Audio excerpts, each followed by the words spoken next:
أعوذ بالله من الشيطان الرجيم. بسم الله الرحمن الرحيم. ألف لام ميم. ذلك الكتاب لا ريب فيه هدى للمتقين الذين يؤمنون بالغيب ويقيمون الصلاة ومما رزقناهم ينفقون والذين يؤمنون بما أنزل إليك وما أنزل من قبلك وبالآخرة هم يوقنون أولئك على هدى من ربهم وأولئك هم المفلحون. إن الذين كفروا سواء عليهم أأنذرتهم أم لم تنذرهم لا يؤمنون ختم الله على قلوبهم وعلى سمعهم وعلى أبصارهم غشاوة ولهم عذاب عظيم. ومن الناس من يقول آمنا بالله وباليوم الآخر وما هم بمؤمنين يخادعون الله والذين آمنوا وما يخدعون إلا أنفسهم وما يشعرون في قلوبهم مرض فزادهم الله مرضا ولهم عذاب أليم بما كانوا يكذبون. وإذا قيل لهم لا تفسدوا في الأرض قالوا إنما نحن مصلحون ألا إنهم هم المفسدون ولكن لا يشعرون. وإذا قيل لهم آمنوا كما آمن الناس قالوا أنؤمن كما آمن السفهاء ألا إنهم هم السفهاء ولكن لا يعلمون. وإذا لقوا الذين آمنوا قالوا آمنا وإذا خلوا إلى شياطينهم قالوا إنا معكم إنما نحن مستهزئون الله يستهزئ بهم ويمدهم في طغيانهم يعمهون. أولئك الذين اشتروا الضلالة بالهدى فما ربحت تجارتهم وما كانوا مهتدين. مثلهم كمثل الذي استوقد نارا فلما أضاءت ما حوله ذهب الله بنورهم وتركهم في ظلمات لا يبصرون صم بكم عمي فهم لا يرجعون. أو كصيب من السماء فيه ظلمات ورعد وبرق يجعلون أصابعهم في آذانهم من الصواعق حذر الموت والله محيط بالكافرين.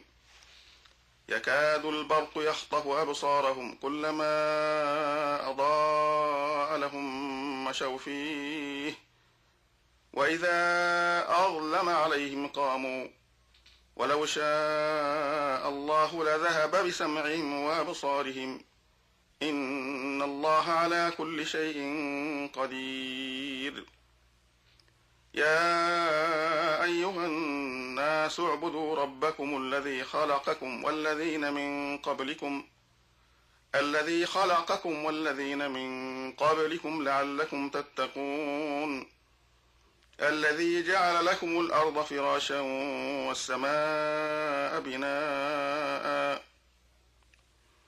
وأنزل من السماء ماء فأخرج به من الثمرات رزقا لكم فلا تجعلوا لله أندادا وأنتم تعلمون.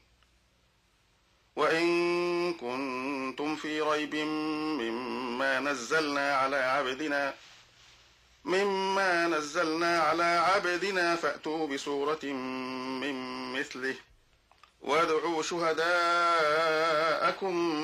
من دون الله إن كنتم صادقين فإن لم تفعلوا ولن تفعلوا فاتقوا النار التي وقودها الناس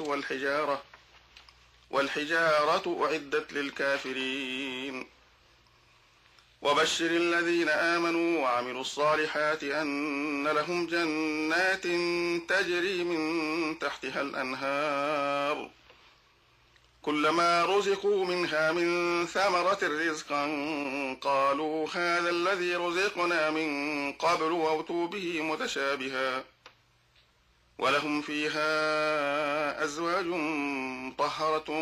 وهم فيها خالدون. إن الله لا يستحيي أن يضرب مثلا ما بعوضة فما فوقها فأما الذين آمنوا فيعلمون أنه الحق من ربهم وأما الذين كفروا فيقولون ماذا أراد الله بهذا مثلا يضل به كثيرا ويهدي به كثيرا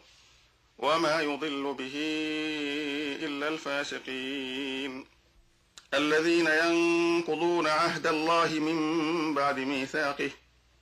من بعد ميثاقه ويقطعون ما أمر الله به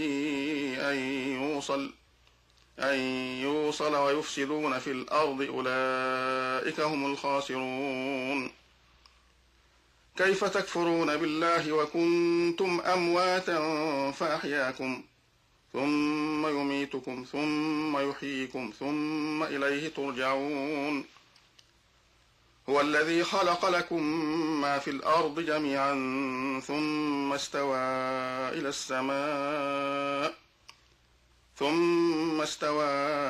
السماء فسواهن 7 سماوات وهو بكل شيء عليم.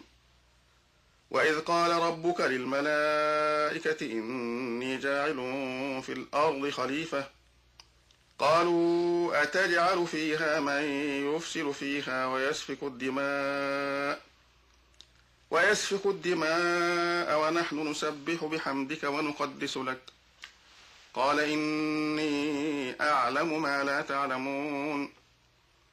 وعلم آدم الأسماء كلها ثم عرضهم على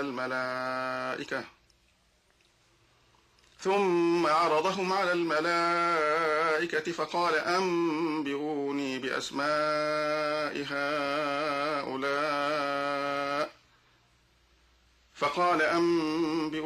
بأسماء هؤلاء إن كنتم صادقين. قالوا سبحانك لا علم لنا إلا ما علمتنا إنك أنت العليم الحكيم. قال يا آدم أنبئهم بأسمائهم فلما أنبأهم بأسمائهم قال ألم أقل لكم إني أعلم غيب السماوات والأرض وأعلم ما تبدون وما كنتم تكتمون. وإذ قلنا للملائكة اسجدوا لآدم فسجدوا إلا إبليس أبى واستكبر وكان من الكافرين. وقلنا يا آدم اسكن أنت وزوجك الجنة وكلا منها رادا حيث شئتما ولا تقربا هذه الشجرة فتكونا من الظالمين. فأزلهما الشيطان عنها فأخرجهما مما كانا فيه وقلنا اهبطوا بعضكم لبعض عدو ولكم في الأرض مستقر ومتاع إلى حين. فتلقى آدم من ربه كلمات فتاب عليه إنه هو التواب الرحيم. قلنا اهبطوا منها جميعا فإما يأتينكم مني فإما يأتينكم مني هدى فمن تبع هداي فلا خوف عليهم ولا هم يحزنون. والذين كفروا وكذبوا بآياتنا أولئك أصحاب النار هم فيها خالدون. يا بني إسرائيل اذكروا نعمتي التي أنعمت عليكم وأوفوا بعهدي أوف بعهدكم وإياي فارهبون. وآمنوا بما أنزلت مصدقا لما معكم ولا تكونوا أول كافر به ولا تشتروا بآياتي ثمنا قليلا وإياي فاتقون. ولا تلبسوا الحق بالباطل وتكتموا الحق وأنتم تعلمون. وأقيموا الصلاة وآتوا الزكاة واركعوا مع الراكعين. أتأمرون الناس بالبر وتنسون أنفسكم وأنتم تتلون الكتاب أفلا تعقلون. واستعينوا بالصبر والصلاة وإنها لكبيرة إلا على الخاشعين الذين يظنون أنهم ملاقو ربهم وأنهم إليه راجعون. يا بني إسرائيل اذكروا نعمتي التي أنعمت عليكم وأني فضلتكم على العالمين. واتقوا يوما لا تجزي نفس عن نفس شيئا ولا يقبل منها شفاعة ولا يؤخذ منها عدل ولا هم ينصرون. وإذ نجيناكم من آل فرعون يسومونكم سوء العذاب يذبحون أبناءكم ويستحيون نساءكم وفي ذلكم بلاء من ربكم عظيم. وإذ فرقنا بكم البحر فأنجيناكم وأغرقنا آل فرعون وأنتم تنظرون. وإذ واعدنا موسى 40 ليلة ثم اتخذتم العجل من بعده وأنتم ظالمون ثم عفونا عنكم من بعد ذلك لعلكم تشكرون. وإذ آتينا موسى الكتاب والفرقان لعلكم تهتدون. وإذ قال موسى لقومه يا قوم إنكم ظلمتم أنفسكم باتخاذكم العجل فتوبوا إلى بارئكم فاقتلوا أنفسكم ذلكم خير لكم عند بارئكم فتاب عليكم إنه هو التواب الرحيم. وإذ قلتم يا موسى لن نؤمن لك حتى نرى الله جهرة فأخذتكم الصاعقة وأنتم تنظرون ثم بعثناكم من بعد موتكم لعلكم تشكرون. وظللنا عليكم الغمام وأنزلنا عليكم المن والسلوى كلوا من طيبات ما رزقناكم وما ظلمونا ولكن كانوا أنفسهم يظلمون. وإذ قلنا ادخلوا هذه القرية فكلوا منها حيث شئتم رغدا وادخلوا الباب سجدا وقولوا حطة نغفر لكم خطاياكم وسنزيد المحسنين. فبدل الذين ظلموا قولا غير الذي قيل لهم فأنزلنا على الذين ظلموا رجزا من السماء بما كانوا يفسقون. وإذ استسقى موسى لقومه فقلنا اضرب بعصاك الحجر فانفجرت منه 12 عينا قد علم كل أناس مشربهم كلوا واشربوا من رزق الله ولا تعثوا في الأرض مفسدين وإذ قلتم يا موسى لن نصبر على طعام واحد فادع لنا ربك يخرج لنا مما تنبت الأرض من بقلها وقثائها وفومها وعدسها وبصلها قال أتستبدلون الذي هو أدنى بالذي هو خير اهبطوا مصرا فإن لكم ما سألتم وضربت عليهم الذلة والمسكنة وباءوا بغضب من الله ذلك بأنهم كانوا يكفرون بآيات الله ويقتلون النبيين بغير الحق ذلك بما عصوا وكانوا يعتدون إن الذين آمنوا والذين هادوا والنصارى والصابئين من آمن بالله واليوم الآخر وعمل صالحا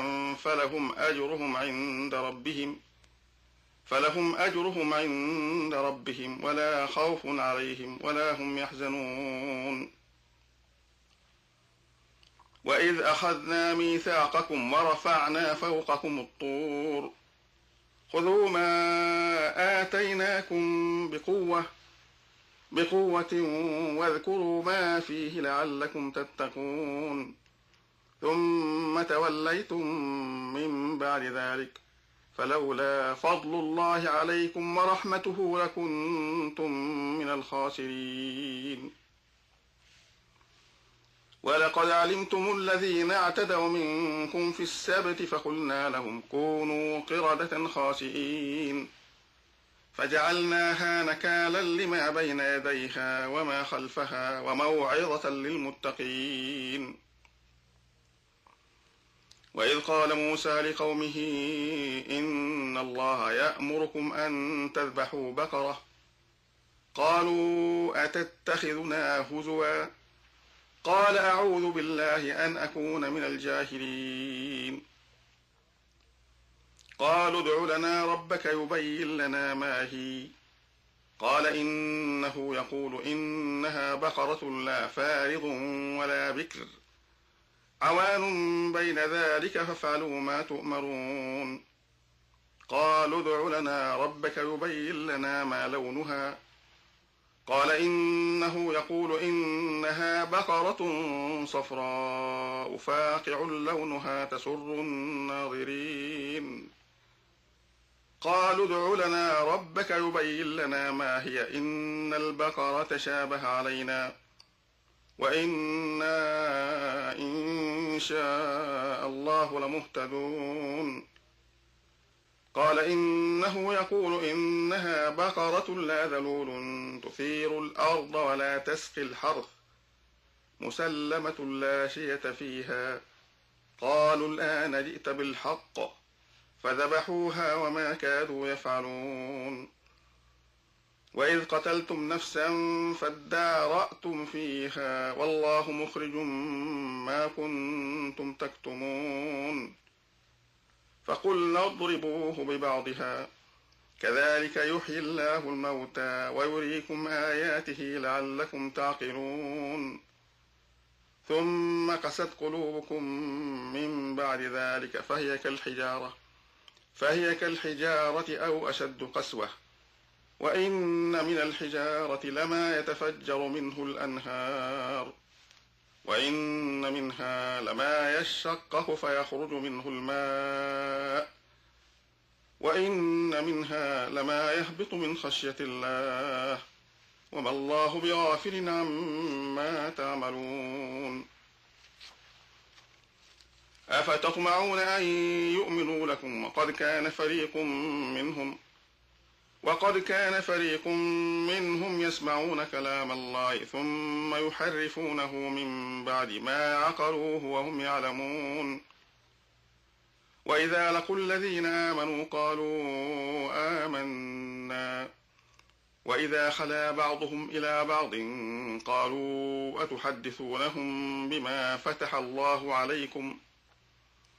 أتحدثونهم بما فتح الله عليكم ليحاجوكم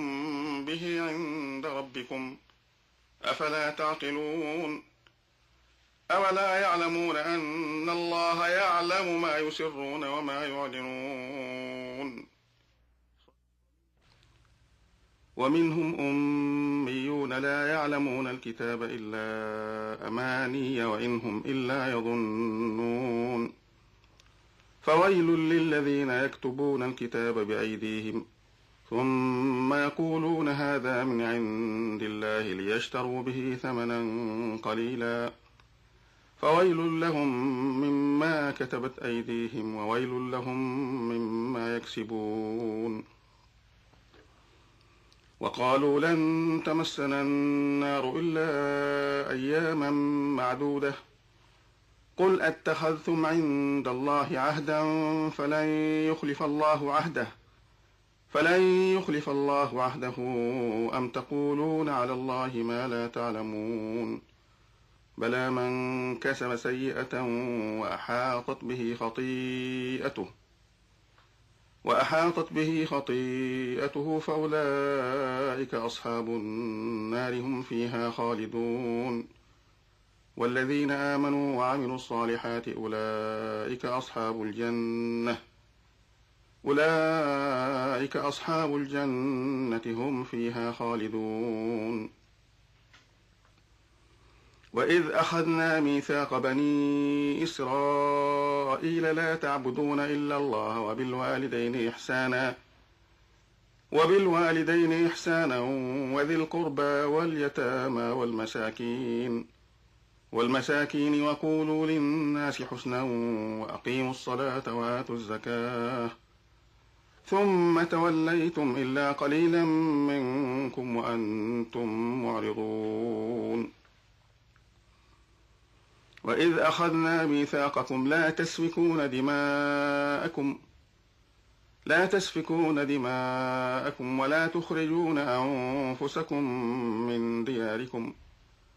ولا تخرجون أنفسكم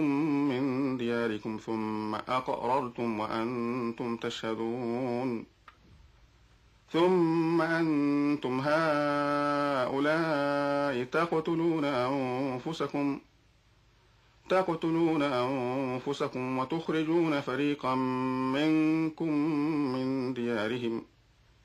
وتخرجون فريقا منكم من ديارهم تظاهرون عليهم بالإثم والعدوان وإن يأتوكم أسارى تفادوهم وهو محرم عليكم إخراجهم أفتؤمنون ببعض الكتاب وتكفرون ببعض فما جزاء من يفعل ذلك منكم إلا خزي في الحياة الدنيا ويوم القيامة يردون إلى أشد العذاب وما الله بغافل عما تعملون أولئك الذين اشتروا الحياة الدنيا بالآخرة فلا يخفف عنهم العذاب ولا هم ينصرون ولقد آتينا موسى الكتاب وقفينا من بعده بالرسل وآتينا عيسى ابن مريم البينات وأيدناه بروح القدس أفكلما جاءكم رسول بما لا تهوى أنفسكم استكبرتم ففريقا كذبتم وفريقا تقتلون وقالوا قلوبنا غلف بل لعنهم الله بكفرهم فقليلا ما يؤمنون ولما جاءهم كتاب من عند الله مصدق لما معهم وكانوا من قبل يستفتحون على الذين كفروا فلما جاءهم ما عرفوا كفروا به فلعنة الله على الكافرين بئس ما اشتروا به أنفسهم أن يكفروا بما أنزل الله باغيا أن ينزل الله من فضله على من يشاء من عباده، فباءوا بغضب على غضب، وللكافرين عذاب مهين. وإذا قيل لهم آمنوا بما أنزل الله قالوا نؤمن بما أنزل علينا ويكفرون بما وراءه وهو الحق مصدقا لما معهم. قل فلم تقتلون أنبياء الله من قبل إن كنتم مؤمنين. ولقد جاءكم موسى بالبينات ثم اتخذتم العجل من بعده وأنتم ظالمون. وإذ أخذنا ميثاقكم ورفعنا فوقكم الطور خذوا ما آتيناكم بقوة واسمعوا. قالوا سمعنا وعصينا وأشربوا في قلوبهم العجل بكفرهم. قل بئس ما يأمركم به إيمانكم إن كنتم مؤمنين. قل إن كانت لكم الدار الآخرة عند الله خالصة من دون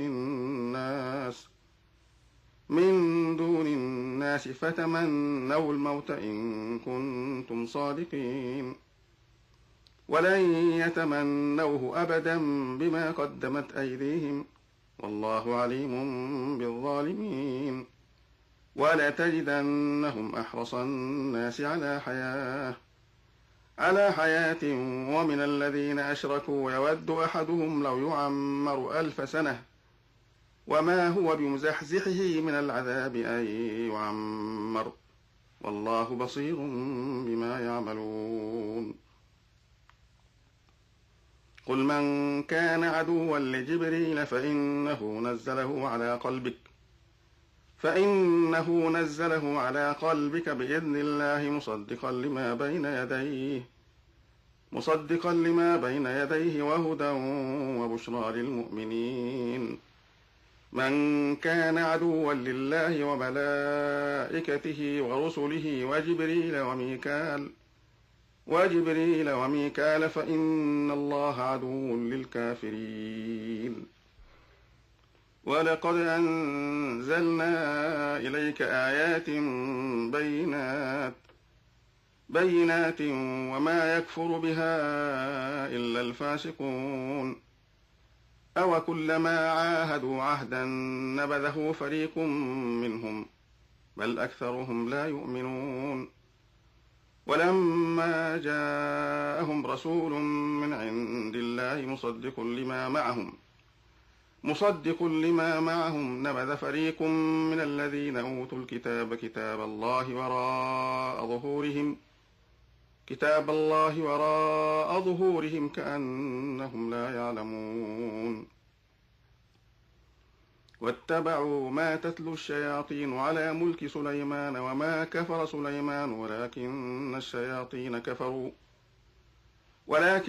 الشياطين كفروا يعلمون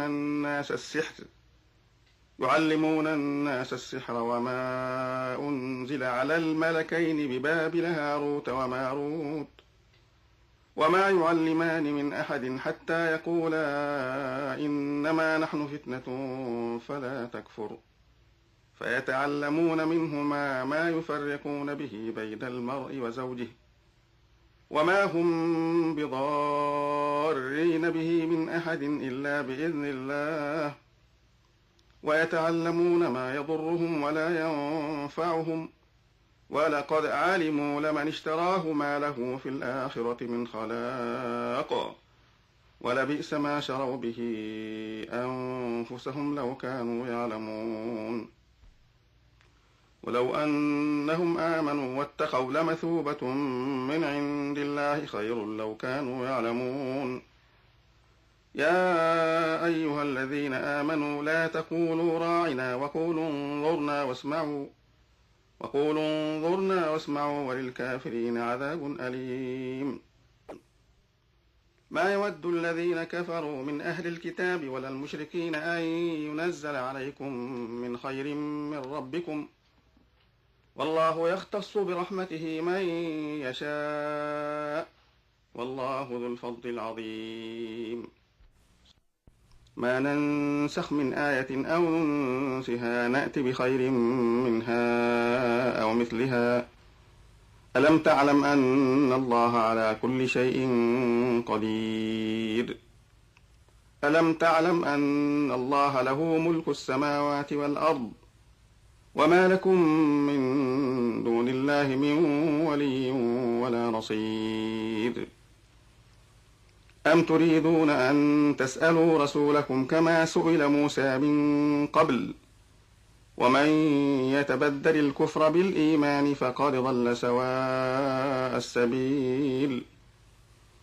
ود كثير من أهل الكتاب لو يردونكم من بعد إيمانكم كفارا حسدا من عند أنفسهم من بعد ما تبين لهم الحق، فاعفوا واصفحوا حتى يأتي الله بأمره، إن الله على كل شيء قدير. وأقيموا الصلاة وآتوا الزكاة، وما تقدموا لأنفسكم من خير تجدوه عند الله، إن الله بما تعملون بصير. وقالوا لن يدخل الجنة إلا من كان هودا أو نصارى، تلك أمانيهم، قل هاتوا برهانكم إن كنتم صادقين. بلى من أسلم وجهه لله وهو محسن فله أجره عند ربه ولا خوف عليهم ولا هم يحزنون. وقالت اليهود ليست النصارى ليست اليهود على شيء وهم يتلون الكتاب، كذلك قال الذين لا يعلمون مثل قولهم، فالله يحكم بينهم يوم القيامة فيما كانوا فيه يختلفون. ومن أظلم ممن منع مساجد الله أن يذكر فيها اسمه وسعى في خرابها، أولئك ما كان لهم أن يدخلوها إلا خائفين، لهم في الدنيا خزي ولهم في الآخرة عذاب عظيم. ولله المشرق والمغرب، فأينما تولوا فثم وجه الله، إن الله واسع عليم. وقالوا اتخذ الله ولدا سبحانه، بل له ما في السماوات والأرض كل له قانتون، بديع السماوات والأرض، وإذا قضى أمرا فإنما يقول له كن فيكون. وقال الذين لا يعلمون لولا يكلمنا الله أو تأتينا آية، كذلك قال الذين من قبلهم مثل قولهم تشابهت قلوبهم، قد بينا الآيات لقوم يوقنون. إنا أرسلناك بالحق بشيرا ونذيرا، ولا تسأل عن أصحاب الجحيم. ولن ترضى عنك اليهود ولا النصارى حتى تتبع ملتهم، قل إن هدى الله هو الهدى، ولئن اتبعت أهواءهم بعد الذي جاءك من العلم ما لك من الله من ولي ولا نصير. الذين آتيناهم الكتاب يتلونه حق تلاوته، أولئك يؤمنون به، ومن يكفر به فأولئك هم الخاسرون. يا بني إسرائيل اذكروا نعمتي التي أنعمت عليكم وأني فضلتكم على العالمين واتقوا يوما لا تجزي نفس عن نفس شيئا ولا يقبل منها عدل ولا تنفعها شفاعة ولا هم ينصرون وإذ ابتلى إبراهيم ربه بكلمات فأتمهن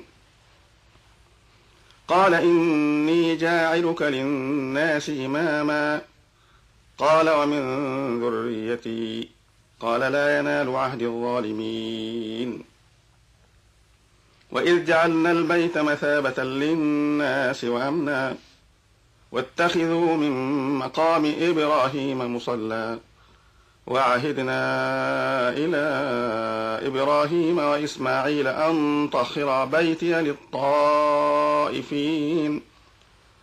أن طهرا بيتي للطائفين والعاكفين والركع السجود وإذ قال إبراهيم رب اجعل هذا بلدا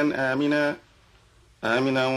وارزق أهله من الثمرات من آمن منهم بالله واليوم الآخر قال ومن كفر فأمتعه قليلا ثم أضطره إلى عذاب النار وبئس المصير وإذ يرفع إبراهيم القواعد من البيت وإسماعيل ربنا تقبل منا إنك أنت السميع العليم ربنا واجعلنا مسلمين لك ومن ذريتنا أمة مسلمة لك وأرنا مناسكنا وتب علينا إنك أنت التواب الرحيم ربنا وابعث فيهم رسولا منهم يتلو عليهم آياتك ويعلمهم الكتاب والحكمة ويزكيهم إنك أنت العزيز الحكيم ومن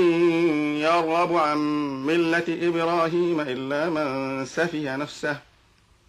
ولقد اصطفيناه في الدنيا وإنه في الآخرة لمن الصالحين إذ قال له ربه أسلم قال أسلمت لرب العالمين ووصى بها إبراهيم بنيه ويعقوب يا بني إن الله اصطفى لكم الدين فلا تموتن إلا وأنتم مسلمون أم كنتم شهداء إذ حضر يعقوب الموت إذ قال لبنيه ما تعبدون من بعدي قالوا نعبد إلهك وإله آبائك إبراهيم وإسماعيل وإسحاق إلها واحدا ونحن له مسلمون تلك أمة قد خلت لها ما كسبت ولكم ما كسبتم ولا تسألون عما كانوا يعملون وقالوا كونوا هودا أو نصارى تهتدوا قل بل ملة إبراهيم حنيفا وما كان من المشركين قولوا آمنا بالله وما أنزل إلينا وما أنزل إلى إبراهيم وإسماعيل وإسحاق ويعقوب والأسباط وما أوتي موسى وعيسى وما أوتي النبيون من ربهم لا نفرق بين أحد منهم ونحن له مسلمون فإن آمنوا بمثل ما آمنتم به فقد اهتدوا وإن تولوا فإنما هم في شقاق فسيكفيكهم الله وهو السميع العليم صبغة الله ومن أحسن من الله صبغة ونحن له عابدون قل أتحاجوننا في الله وهو ربنا وربكم ولنا أعمالنا ولكم أعمالكم ونحن له مخلصون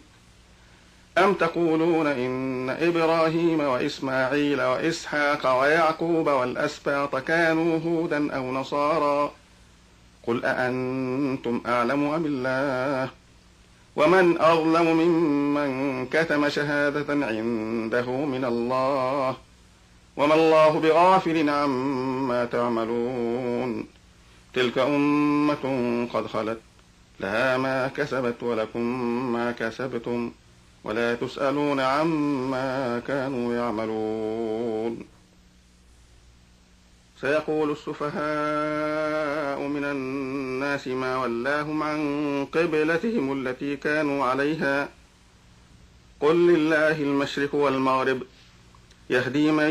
يشاء إلى صراط مستقيم وكذلك جعلناكم أمة وسطا لتكونوا شهداء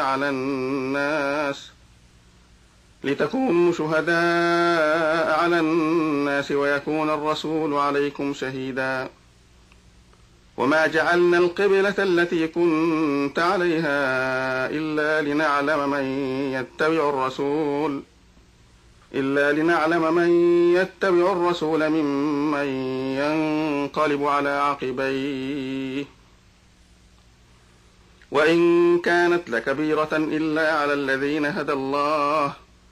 وما كان الله ليضيع إيمانكم إن الله بالناس لرءوف رحيم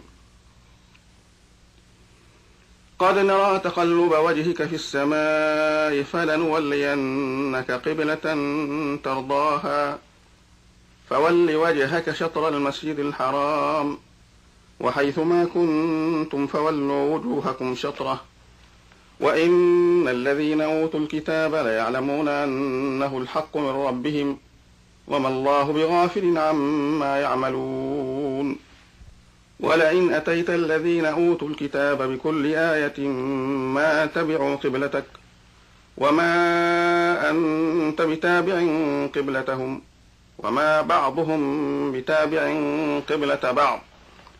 ولئن اتبعت أهواءهم من بعد ما جاءك من العلم إنك إذا لمن الظالمين الذين آتيناهم الكتاب يعرفونه كما يعرفون أبناءهم وإن فريقا منهم ليكتمون الحق وهم يعلمون الحق من ربك فلا تكونن من الممترين ولكل وجهة هو موليها فاستبقوا الخيرات أينما تكونوا يأتي بكم الله جميعا إن الله على كل شيء قدير ومن حيث خرجت فول وجهك شطر المسجد الحرام وإنه للحق من ربك وما الله بغافل عما تعملون ومن حيث خرجت فول وجهك شطر المسجد الحرام وحيث ما كنتم فولوا وجوهكم شطره لئلا يكون للناس عليكم حجة إلا الذين ظلموا منهم فلا تخشوهم واخشوني ولأتم نعمتي عليكم ولعلكم تهتدون كما أرسلنا فيكم رسولا منكم يتلو عليكم آياتنا ويزكيكم ويعلمكم الكتاب والحكمة ويعلمكم ما لم تكونوا تعلمون فاذكروني أذكركم واشكروا لي ولا تكفرون يا أيها الذين آمنوا استعينوا بالصبر والصلاة إن الله مع الصابرين ولا تقولوا لمن يقتل في سبيل الله أموات بل أحياء ولكن لا تشعرون ولنبلونكم بشيء من الخوف والجوع ونقص من الأموال والأنفس والثمرات وبشر الصابرين الذين إذا أصابتهم مصيبة قالوا إنا لله وإنا إليه راجعون أولئك عليهم صلوات من ربهم ورحمة وأولئك هم المهتدون إن الصفا والمروة من شعائر الله فمن حج البيت أو اعتمر فلا جناح عليه أن يطوف بهما ومن تطوع خيرا فإن الله شاكر عليم إن الذين يكتمون ما أنزلنا من البينات والهدى من بعد ما بيناه للناس في الكتاب أولئك يلعنهم الله ويلعنهم اللاعنون إلا الذين تابوا وأصلحوا وبينوا فأولئك أتوب عليهم وأنا التواب الرحيم إن الذين كفروا وماتوا وهم كفار أولئك عليهم لعنة الله والملائكة والناس أجمعين خالدين فيها لا يخفف عنهم العذاب ولا هم ينظرون وإلهكم إله واحد لا إله إلا هو الرحمن الرحيم إن في خلق السماوات والأرض واختلاف الليل والنهار والفلك التي تجري في البحر بما ينفع الناس وما أنزل الله من السماء من ماء فأحيا به الأرض بعد موتها وبث فيها من كل دابة وتصريف الرياح والسحاب المسخر بين السماء والأرض لآيات لقوم يعقلون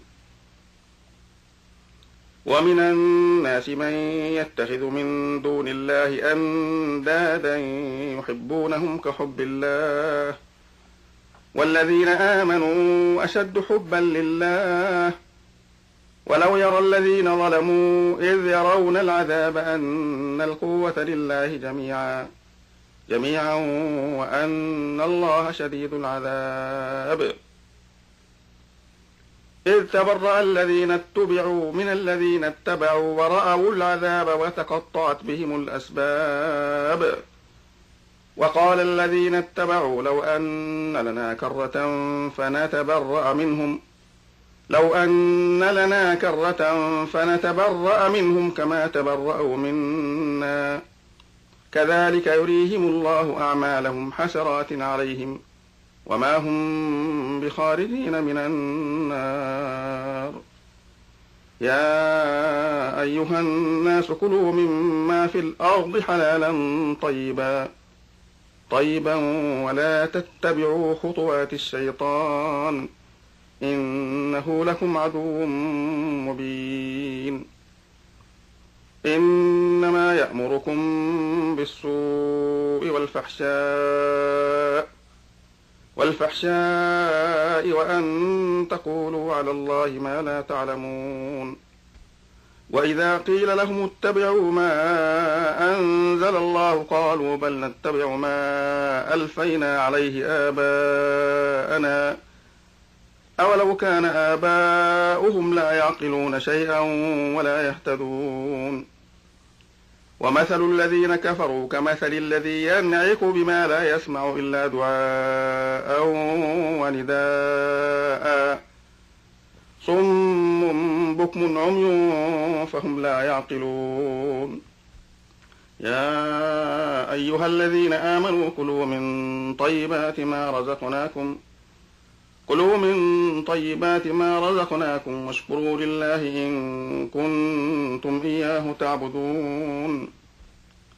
إنما حرم عليكم الميتة والدم ولحم الخنزير ولحم الخنزير وما أهل به لغير الله، فمن اضطر غير باغ ولا عاد فلا إثم عليه، إن الله غفور رحيم. إن الذين يكتمون ما أنزل الله من الكتاب ويشترون به ثمنا قليلا أولئك ما يأكلون في بطونهم إلا النار ولا يكلمهم الله يوم القيامة ولا يزكيهم ولهم عذاب أليم. أولئك الذين اشتروا الضلالة بالهدى والعذاب بالمغفرة، فما أصبرهم على النار. ذلك بأن الله نزل الكتاب بالحق، وإن الذين اختلفوا في الكتاب لفي شقاق بعيد. ليس البر أن تولوا وجوهكم قبل المشرق والمغرب، ولكن البر من آمن بالله واليوم الآخر والملائكة والكتاب والنبيين، وآتى المال على حبه ذوي القربى واليتامى والمساكين وابن السبيل والسائلين وفي الرقاب، وأقام الصلاة وآتى الزكاة والموفون بعهدهم إذا عاهدوا، والصابرين في البأساء والضراء وحين البأس، أولئك الذين صدقوا وأولئك هم المتقون. يا أيها الذين آمنوا كتب عليكم القصاص في القتلى، الحر بالحر والعبد بالعبد والأنثى بالأنثى، فمن عفي له من أخيه شيء فاتباع بالمعروف وأداء إليه بإحسان، ذلك تخفيف من ربكم ورحمة، فمن اعتدى بعد ذلك فله عذاب أليم. ولكم في القصاص حياة يا أولي الألباب لعلكم تتقون. كتب عليكم إذا حضر أحدكم الموت إن ترك خيرا الوصية للوالدين والأقربين بالمعروف حقا على المتقين، فمن بدله بعدما سمعه فإنما إثمه على الذين يبدلونه، إن الله سميع عليم. فمن خاف من موص جنفا أو إثما فأصلح بينهم فلا إثم عليه، إن الله غفور رحيم. يا أيها الذين آمنوا كتب عليكم الصيام كما كتب على الذين من قبلكم لعلكم تتقون أياما معدودات، فمن كان منكم مريضا أو على سفر فعدة من أيام أخر، وعلى الذين يطيقونه فدية طعام مسكين، فمن تطوع خيرا فهو خير له، وأن تصوموا خير لكم إن كنتم تعلمون. شهر رمضان الذي أنزل فيه القرآن هدى للناس وبينات من الهدى والفرقان، فمن شهد منكم الشهر فليصمه، ومن كان مريضا أو على سفر فعدة من أيام أخر، يريد الله بكم اليسر ولا يريد بكم العسر، ولتكملوا العدة ولتكبروا الله على ما هداكم ولعلكم تشكرون. وإذا سألك عبادي عني فإني قريب أجيب دعوة الداعي إذا دعان، فليستجيبوا لي وليؤمنوا بي لعلهم يرشدون. أحل لكم ليلة الصيام الرفث إلى نسائكم، هن لباس لكم وأنتم لباس لهن، علم الله أنكم كنتم تختانون أنفسكم فتاب عليكم وعفى عنكم، فالآن باشروهن وابتغوا ما كتب الله لكم، وكلوا واشربوا حتى يتبين لكم الخيط الأبيض من الخيط الأسود من الفجر ثم أتموا الصيام إلى الليل ولا تباشروهن وأنتم عاكفون في المساجد تلك حدود الله فلا تقربوها كذلك يبين الله آياته للناس لعلهم يتقون ولا تأكلوا أموالكم بينكم بالباطل وتدلوا بها إلى الحكام لتأكلوا فريقا من أموال الناس بالإثم وأنتم تعلمون يسألونك عن الأهلة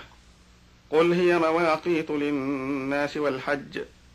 وليس البر بأن تأتوا البيوت من ظهورها ولكن البر من اتقى وأتوا البيوت من أبوابها واتقوا الله لعلكم تفلحون وقاتلوا في سبيل الله الذين يقاتلونكم ولا تعتدوا إن الله لا يحب المعتدين واقتلوهم حيث ثقفتموهم وأخرجوهم من حيث أخرجوكم والفتنة أشد من القتل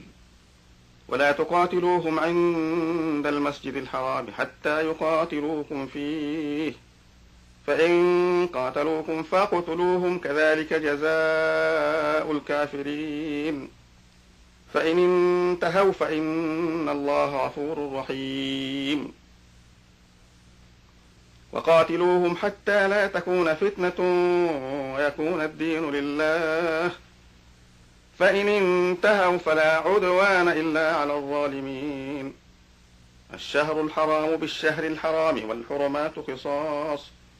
فمن اعتدى عليكم فاعتدوا عليه بمثل ما اعتدى عليكم واتقوا الله واعلموا أن الله مع المتقين وأنفقوا في سبيل الله ولا تلقوا بأيديكم إلى التهلكة وأحسنوا إن الله يحب المحسنين وأتموا الحج والعمرة لله فإن أحصرتم فما استيسر من الهدي ولا تحلقوا رؤوسكم حتى يبلغ الهدي محله فمن كان منكم مريضا أو به أذى من رأسه ففرية من صيام أو صدقة أو نسك فإذا أمنتم فمن تمتع بالعمرة إلى الحج فما استيسر من الهدي فمن لم يجد فصيام 3 أيام في الحج و7 إذا رجعتم تلك 10 كاملة ذلك لمن لم يكن أهله حاضر المسجد الحرام واتقوا الله واعلموا أن الله شديد العقاب الحج أشهر معلومات فمن فرض فيهن الحج فلا رفث ولا فسوق ولا جدال في الحج وما تفعلوا من خير يعلمه الله وتزودوا فإن خير الزاد التقوى واتقون يا أولي الألباب ليس عليكم جناح أن تبتغوا فضلا من ربكم فإذا أفضتم من عرفات فاذكروا الله عند المشعر الحرام واذكروه كما هداكم وإن كنتم من قبله لمن الضالين ثم أفيضوا من حيث أفاض الناس واستغفروا الله إن الله غفور رحيم فإذا قضيتم مناسككم فاذكروا الله كذكركم آباءكم أو أشد ذكرا فمن الناس من يقول ربنا آتنا في الدنيا وما له في الآخرة من خلاق ومنهم من يقول ربنا آتنا في الدنيا حسنة وفي الآخرة حسنة وقنا عذاب النار أولئك لهم نصيب مما كسبوا والله سريع الحساب. صدق. واذكروا الله في أيام معدودات فمن تعجل في يومين فلا إثم عليه ومن تأخر فلا إثم عليه لمن اتقى واتقوا الله واعلموا أنكم إليه تحشرون. ومن الناس من يعجبك قوله في الحياة الدنيا ويشهد الله على ما في قلبه وهو ألد الخصام وإذا تولى سعى في الأرض ليفسد فيها ويهلك الحرث والنسل والله لا يحب الفساد. وإذا قيل له اتق الله أخذته العزة بالإثم فحسبه جهنم ولبئس المهاد. ومن الناس من يشري نفسه ابتغاء مرضات الله والله رؤوف بالعباد. يا أيها الذين آمنوا ادخلوا في السلم كافة ولا تتبعوا خطوات الشيطان إنه لكم عدو مبين. فإن زللتم من بعد ما جاءتكم البينات فاعلموا أن الله عزيز حكيم. هل ينظرون إلا أن يأتيهم الله في ظلل من الغمام والملائكة وقضي الأمر وإلى الله ترجع الأمور. سل بني إسرائيل كم آتيناهم من آية بينة ومن يبدل نعمة الله من بعد ما جاءته فإن الله شديد العقاب. زين للذين كفروا الحياة الدنيا ويسخرون من الذين آمنوا والذين اتقوا فوقهم يوم القيامة والله يرزق من يشاء بغير حساب. كان الناس أمة واحدة فبعث الله النبيين مبشرين ومنذرين وأنزل معهم الكتاب بالحق ليحكم بين الناس فيما اختلفوا فيه وما اختلف فيه إلا الذين أوتوه من بعد ما جاءتهم البينات بغيا بينهم فهدى الله الذين آمنوا لما اختلفوا فيه من الحق بإذنه والله يهدي من يشاء إلى صراط مستقيم. أم حسبتم أن تدخلوا الجنة ولما يأتكم مثل الذين خلوا من قبلكم مستهم البأساء والضراء وزلزلوا حتى يقول الرسول والذين آمنوا معه متى نصر الله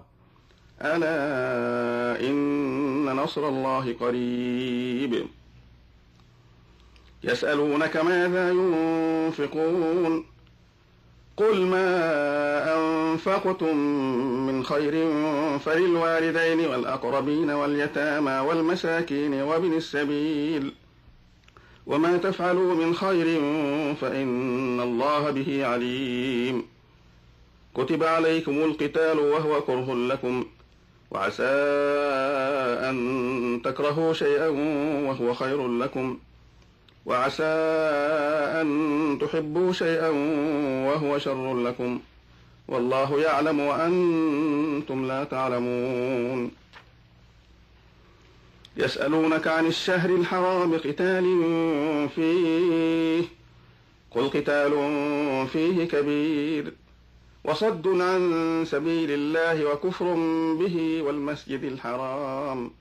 والمسجد الحرام وإخراج أهله منه أكبر عند الله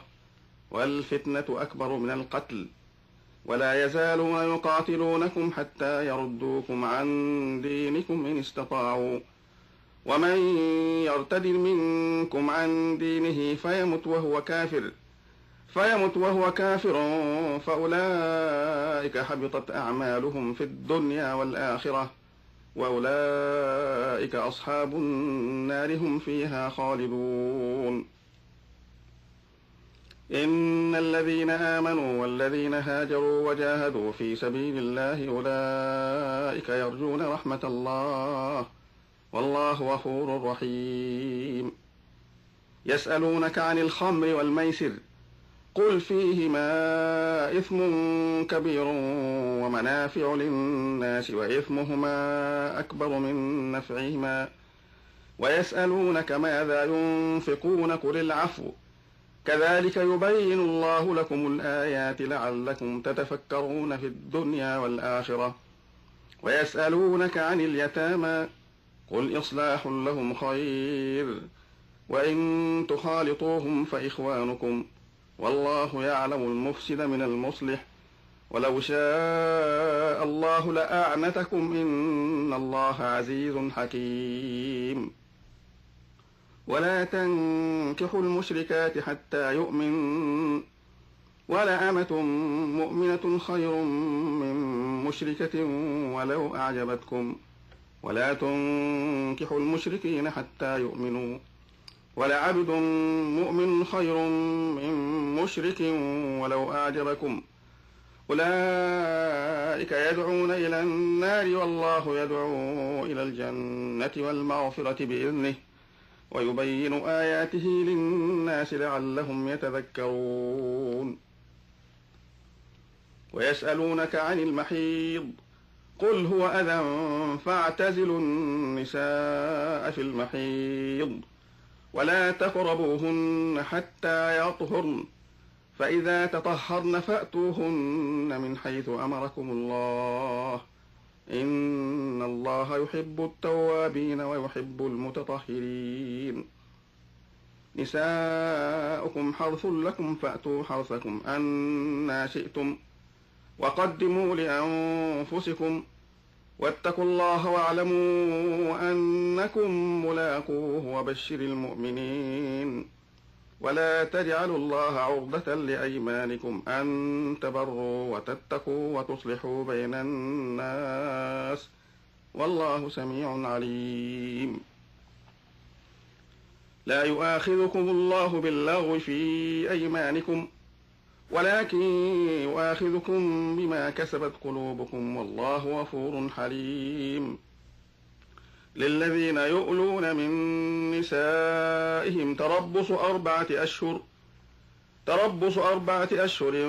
فإن فاءوا فإن الله غفور رحيم وإن عزموا الطلاق فإن الله سميع عليم. والمطلقات يتربصن بأنفسهن 3 قروء ولا يحل لهن أن يكتمن ما خلق الله في أرحامهن إن كن يؤمن بالله واليوم الآخر وبعولتهن أحق بردهن في ذلك إن أرادوا إصلاحا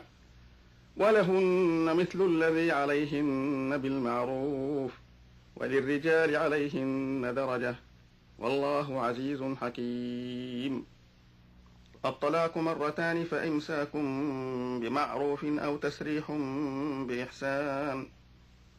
ولا يحل لكم أن تأخذوا مما آتيتموهن شيئا إلا أن يخافا ألا يقيما حدود الله فإن خفتم ألا يقيما حدود الله فلا جناح عليهما فيما افتدت به تلك حدود الله فلا تعتدوها ومن يتعد حدود الله فأولئك هم الظالمون. فإن طلقها فلا تحل له من بعد حتى تنكح زوجا غيره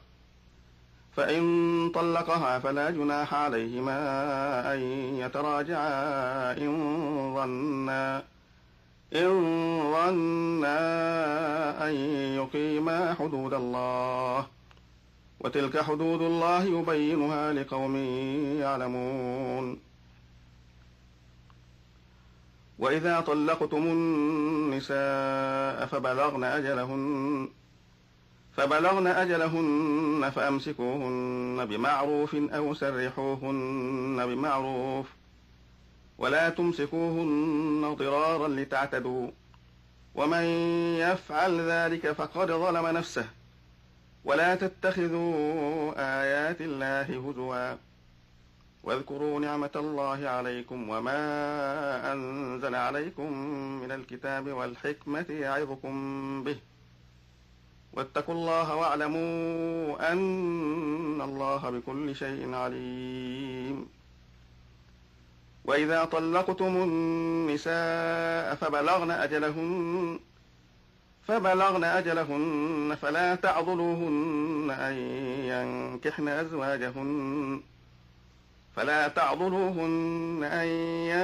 أزواجهن إذا تراضوا بينهم بالمعروف، ذلك يوعظ به من كان منكم يؤمن بالله واليوم الآخر، ذلكم أزكى لكم وأطهر، والله يعلم وأنتم لا تعلمون. والوالدات يرضعن أولادهن حولين كاملين لمن أراد أن يتم الرضاعة، وعلى المولود له رزقهن وكسوتهن بالمعروف، لا تكلف نفس إلا وسعها، لا تضار والدة بولدها ولا مولود له بولده، وعلى الوارث مثل ذلك، فإن أرادا فصالا عن تراض منهما وتشاور فلا جناح عليهما. وإن أردتم أن تسترضعوا أولادكم فلا جناح عليكم إذا سلمتم ما آتيتم بالمعروف، واتقوا الله واعلموا أن الله بما تعملون بصير. والذين يتوفون منكم ويذرون أزواجا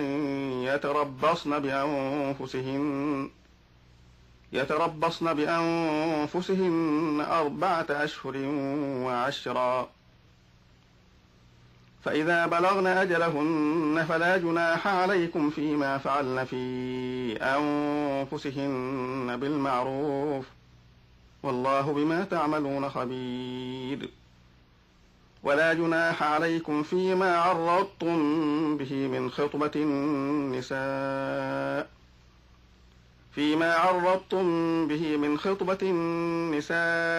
أو أكننتم في أنفسكم، علم الله أنكم ستذكرونهن ولكن لا تواعدوهن سرا إلا أن تقولوا قولا معروفا. ولا تعزموا عقدة النكاح حتى يبلغ الكتاب أجله، واعلموا أن الله يعلم ما في أنفسكم فاحذروه، واعلموا أن الله غفور حليم. لا جناح عليكم إن طلقتم النساء ما لم تمسوهن أو تفرضوا لهن فريضة، ومتعوهن على الموسع قدره وعلى المقتر قدره متاعا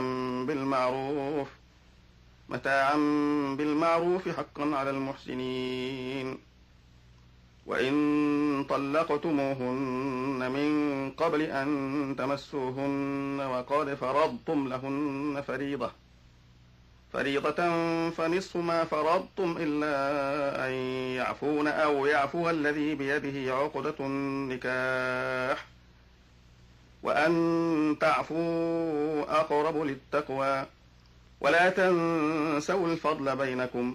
إن الله بما تعملون بصير.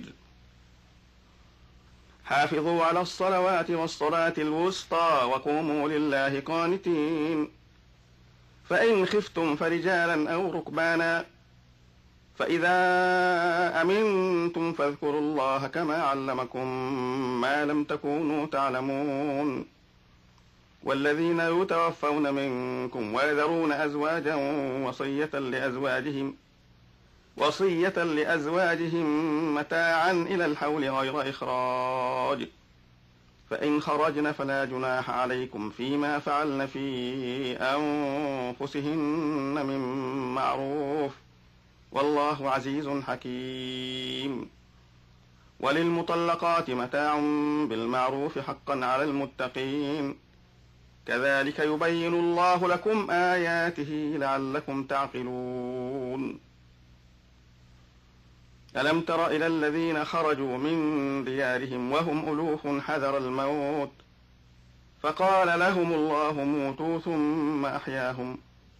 إن الله لذو فضل على الناس ولكن أكثر الناس لا يشكرون وقاتلوا في سبيل الله واعلموا أن الله سميع عليم من ذا الذي يقرض الله قرضا حسنا فيضاعفه له أضعافا كثيرة والله يقبض ويبسط وإليه ترجعون ألم تر إلى الملأ من بني إسرائيل من بعد موسى إذ قالوا لنبي له مبعث لنا ملكا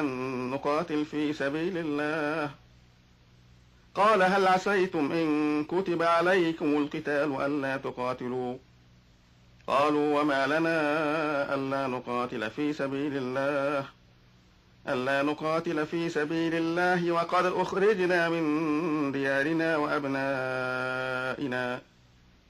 فلما كتب عليهم القتال تولوا إلا قليلا منهم والله عليم بالظالمين وقال لهم نبيهم إن الله قد بعث لكم طالوت ملكا قالوا أنى يكون له الملك علينا ونحن أحق بالملك منه ولم يؤت سعة من المال قال إن الله اصطفاه عليكم وزاده بسطة في العلم والجسم والله يؤتي ملكه من يشاء والله واسع عليم وقال لهم نبيهم إن آية ملكه أن يأتيكم التابوت فيه سكينة من ربكم وبقية مما ترك آل موسى وآل هارون تحمله الملائكة إن في ذلك لآية لكم إن كنتم مؤمنين فلما فصل طالوت بالجنود قال إن الله مبتليكم بنهر فمن شرب منه فليس مني ومن لم يطعمه فإنه مني إلا من اغترف غرفة بيده فشربوا منه إلا قليلا منهم فلما جاوزه هو والذين آمنوا معه قالوا لا طاقة لنا اليوم بجالوت وجنوده قال الذين يظنون أنهم ملاقو الله كم من فئة قليلة غلبت فئة كثيرة بإذن الله والله مع الصابرين ولما برزوا لجالوت وجنوده قالوا ربنا أفرغ علينا صبرا وثبت أقدامنا وانصرنا على القوم الكافرين فهزموهم بإذن الله وقتل داود جالوت وآتاه الله الملك والحكمة وعلمه مما يشاء ولولا دفع الله الناس بعضهم ببعض لفسدت الأرض ولكن الله ذو فضل على العالمين تلك آيات الله نتلوها عليك بالحق وإنك لمن المرسلين تلك الرسل فضلنا بعضهم على بعض منهم من كلم الله ورفع بعضهم درجات وآتينا عيسى ابن مريم البينات وأيدناه بروح القدس ولو شاء الله ما اقتتل الذين من بعدهم من بعد ما جاءتهم البينات ولكن اختلفوا فمنهم من آمن ومنهم من كفر ولو شاء الله ما اقتتلوا ولكن الله يفعل ما يريد. يا أيها الذين آمنوا أنفقوا مما رزقناكم من قبل أن يأتي يوم لا بيع فيه ولا خلة ولا شفاعة والكافرون هم الظالمون. الله لا إله إلا هو الحي القيوم لا تأخذه سنة ولا نوم له ما في السماوات وما في الأرض من ذا الذي يشفع عنده إلا بإذنه يعلم ما بين أيديهم وما خلفهم ولا يحيطون بشيء من علمه إلا بما شاء وسع كرسيه السماوات والأرض ولا يؤوده حفظهما وهو العلي العظيم. لا إكراه في الدين قد تبين الرشد من الغي فمن يكفر بالطاغوت ويؤمن بالله فقد استمسك بالعروة الوثقى لا انفصام لها والله سميع عليم. الله ولي الذين آمنوا يخرجهم من الظلمات إلى النور والذين كفروا أولياؤهم الطاغوت يخرجونهم من النور إلى الظلمات أولئك أصحاب النار هم فيها خالدون. ألم تر إلى الذي حاج إبراهيم في ربه أن آتاه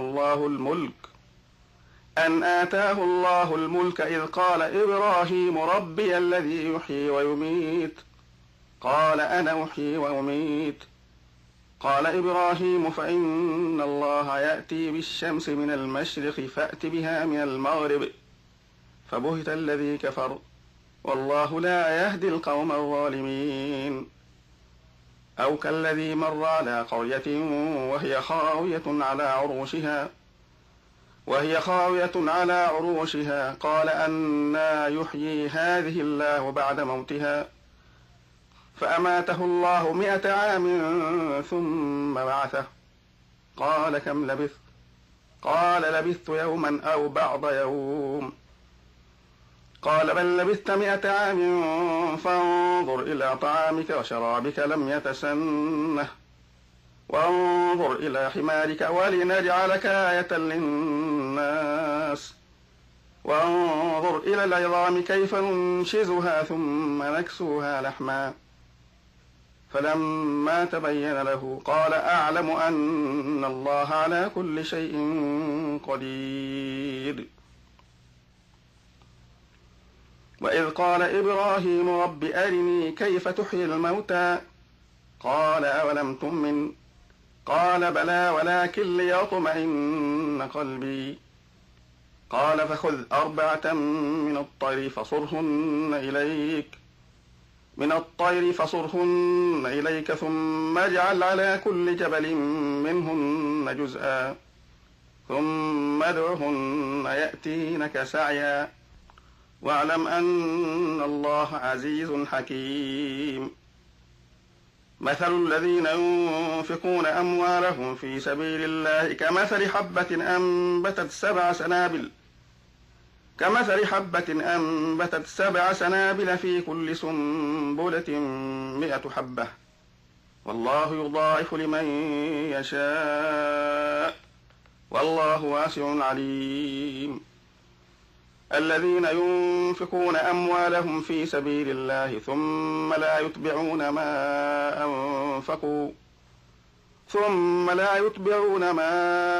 أنفقوا منا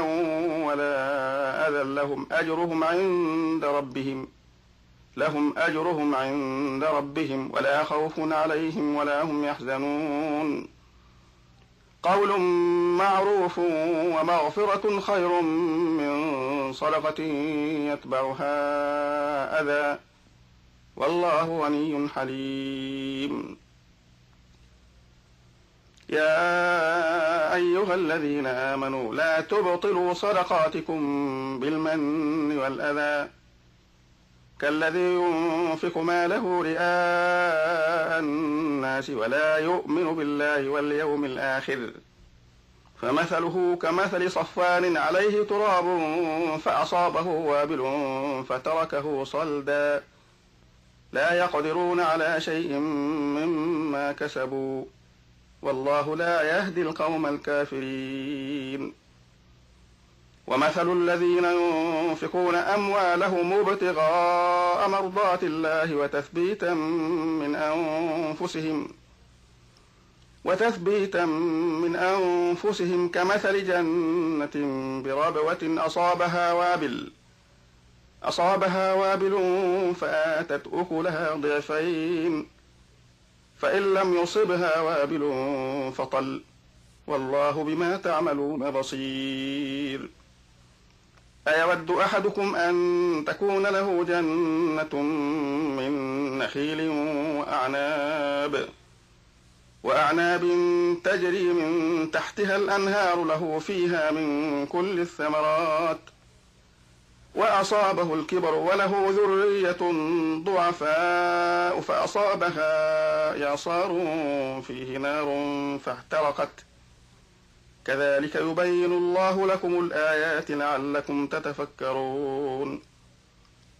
يا أيها الذين آمنوا أنفقوا من طيبات ما كسبتم ومما أخرجنا لكم من الأرض ولا تيمموا الخبيث منه